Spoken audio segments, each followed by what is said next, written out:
বর্তমান যারা সরকার হচ্ছেন তাদেরকেও বলতে চাই, এখন করণীয়, 1 নম্বর করণীয় হচ্ছে এদেশের জাতীয় সঙ্গীত বাতিল করতে হবে।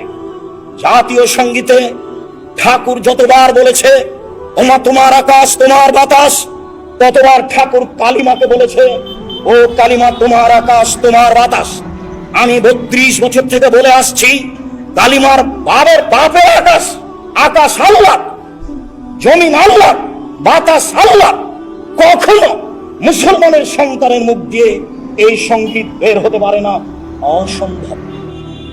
প্রথমত এই জাতীয় সঙ্গীত বাতিল করতে হবে। দ্বিতীয়ত শিক্ষা সিলেবাস পরিবর্তন করতে হবে, শিক্ষা ব্যবস্থাপনা পরিবর্তন করতে হবে। আমি 32 বছর থেকে বলে আসছি, আমার জানা অনুপাতে 1971 সাল থেকে নিয়ে এখন পর্যন্ত এই দেশে কোনো শিক্ষিত মানুষ শিক্ষামন্ত্রী হয়নি।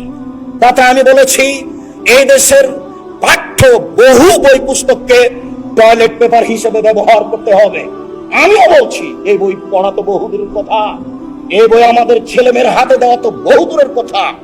এই বইকে টয়লেট পেপার হিসেবে ব্যবহার করা অপরাধ। এই বই টয়লেট পেপার হিসেবে ব্যবহার করা অন্তত মুসলমানের জন্য এটা শোভনীয় নয়। সম্মানিত দিনী ভাই বোন,